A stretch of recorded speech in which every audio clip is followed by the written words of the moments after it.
Hi there, my name's Dean Yates. This is a talk I gave at the Virtual Reality Toronto Convention online of 2020, and it's about my experience in a grade 5 classroom as a pre-service teacher completing my Bachelor of Education and how I used 360 cameras and immersive technology to enhance math and science. If you like what you see, press subscribe. There's lots of cool new technology, education-related things coming your way.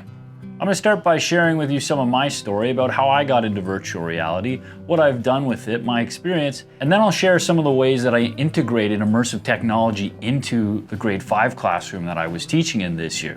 And then finally, I'll share some of my ideas and thinking about where it could go and how extended reality technologies could benefit learning in the classroom. So the last few years, I've worked as a video editor for some of the top gaming YouTubers. Fortnite, Happy Wheels, Minecraft, all the memes. I was doing 1 to 2 a day, full time, for some guys like Jelly. Welcome back to my channel. Today, I'm here with my lovely brother. What's up? How you doing, Good, big man. boy? Not really. And Sunday. Dean, edit out the green part in the level 1. Nope.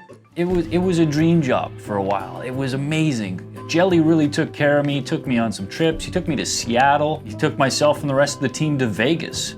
All the while we were trying to think up of new video ideas and things that could set his channel apart from the regular Minecraft GTA daily videos. Ladies and gentlemen, we've made it to the Red Rock Canyon. Can you tell me how this works? Yeah, you got 2 cameras, a really wide angle, and the computer stitches it together and you got a big 360 photo. Wow. You do video, lots of cool stuff. This is not sponsored, okay? Come on. You don't have to sell it. So we had to keep it child friendly, so we did some videos on Job Simulator, and Diner Dash was one of my favorites. Having Jelly and Slogo Man have to work together, where their usual stick is they yell at each other and complain, but this, they had to work together to play the game correctly. So I was tuned in, I was on Reddit, I was on Twitter, just following what's new, what's a new simulator game, what new games can we record to get views. It seemed like each time we released a video, we got at least 1 million views. Back when he had something like 6 to 8 million subscribers, and now his channel's up to 18 million. I started working for him when it was 3, so it was a ride.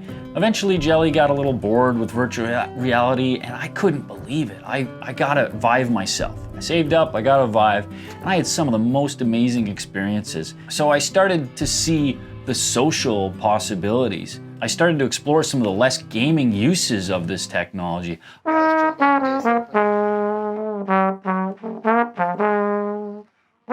This is amazing. Does he have like hiccup controllers or something? So before I started teaching, I started thinking about how I could make some educational videos and what I could do with Google Earth. I did a video that was essentially a digital field trip. I researched the filming locations at Game of Thrones, and I made a video where I went there in Google Street View Earth VR. A few years down the line, I did all the essays, I got accepted, saved up money, and got accepted at the University of Ottawa for junior intermediate. I got placed in a grade 5 classroom, portable. The school was supposed to have 450 max capacity. They had 18 portables, 950 kids. They had Chromebooks, they had a really old projector. The teacher had hooked up his Apple TV so I could screen share things from my phone onto the projector. So we had a little bit of connectivity to work with. My first experiment was over the holidays to Seattle to visit some family. I took my GoPro Fusion with me. I'm off to Seattle. I tell the kids that there's a Minecraft exhibit at the Museum of Popular Culture. They go wild. I took these photos, I documented my trip, and I brought them back and I uploaded them all to Kula, which is a 360 photo sharing service that lets you integrate 360 photos and look at them in the web browser. The kids' minds were blown. I made a quiz that said, find Buddy the Elf in this gingerbread structure, find a sad dog, find a pig named, can't remember, pictures in the Seattle, in the Pike Place Market. I got to share my holidays with the classroom, create this quiz, This activity wasn't maybe the strongest on the learning side of things, but it kept them occupied, and it really impressed a lot of them. And it introduced them to 360 technology and cameras.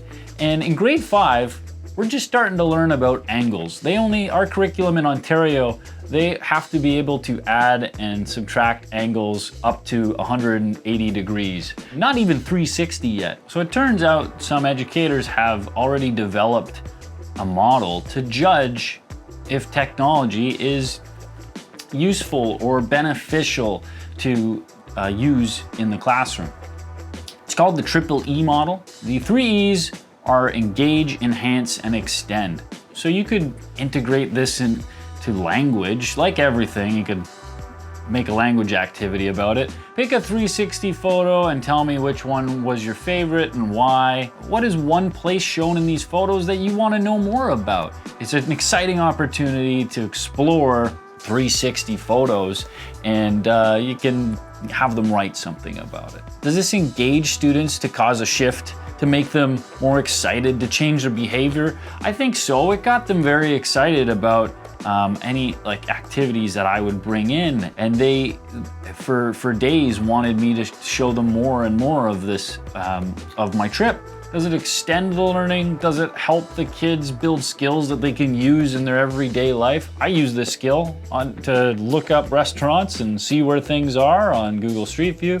So kind of extends the learning. It's a life skill. Does it enhance learning? It's something they can't do with traditional tools. It's not as good to show, here's a picture of what I did.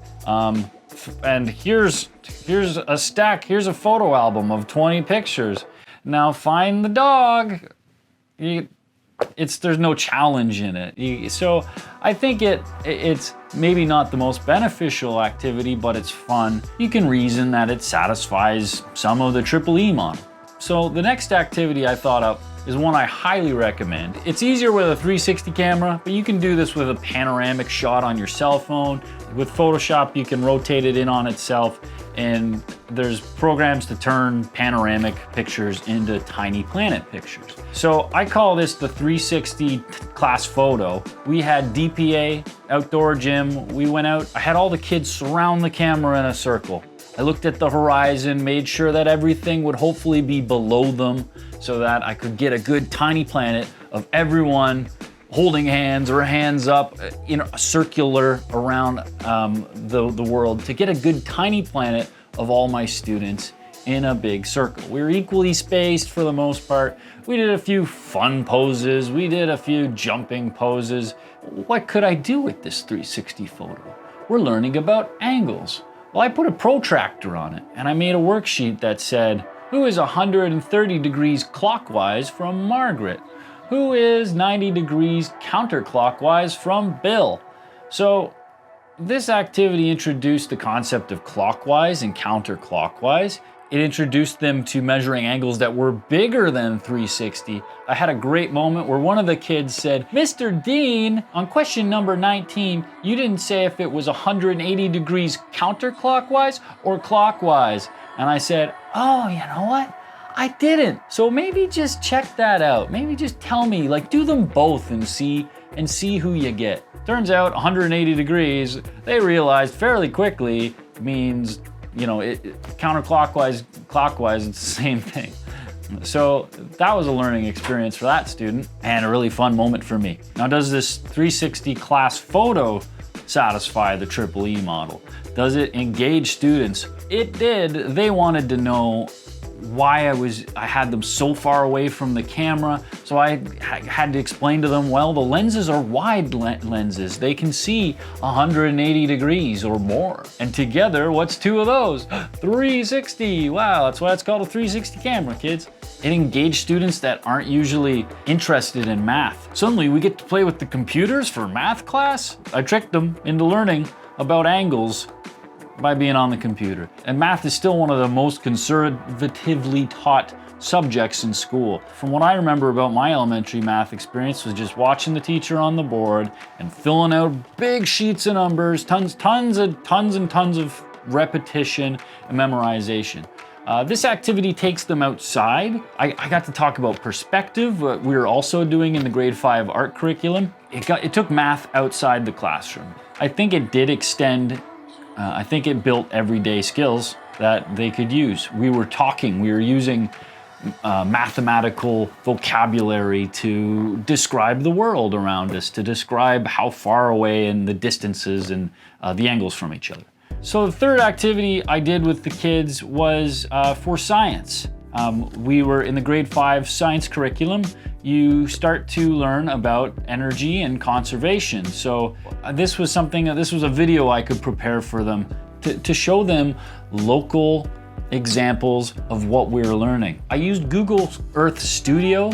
You can sign up for it. I think it's still in beta, but you just need a Gmail account. And you can keyframe, you can script videos to zoom out from places and land on other places, to orbit things, to start in space and zoom in. I made a video talking about the different major types of energy generation that we use in Ontario. I started the video saying, like, this is our classroom, this is where we are, and I had it zoom out, and then we zoomed in on the Bruce nuclear plant. So I could show them in a way that I couldn't before. Also, you know, we were e-learning. We were learning over Google Classroom and Google Meets. So I could show them in a way that you couldn't before. You could draw a line on a map or show a video, but this gave them an actual geographic sense of where our energy comes from. It gave them local examples of what we were learning. Did this engage the students? I think so. You put a video on, they usually watch it. My associate teacher that I was learning under assigned them all individual types of energy production to research now and do a presentation about back to us on Google Meets. And hopefully that this video, you know, gave them a few examples of how to research their projects. Does this extend the students' learning? I think it was a good visual enhancement over something that could be done, but I do think it enhanced and extended the learning. It associated what they were learning with real-world, close-to-home examples. The hydro facility is on the main river of Ottawa, and so now every day if they drive by that, they've seen it from space. So they'll associate that, they know what that is. So that's some of the things I tried in my first year of practicum. I'm hoping things return to normal here. And I get to try some new stuff with my next class in my last year, my second year here of my practicum. But we'll see. It all depends if we get to go back into the classroom. I've thought a lot about how it could make teaching easier, more rewarding.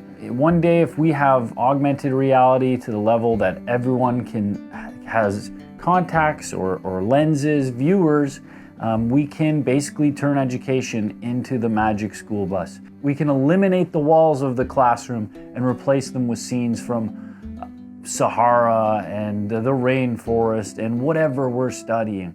We can levitate models in the center of the classroom for everyone to study.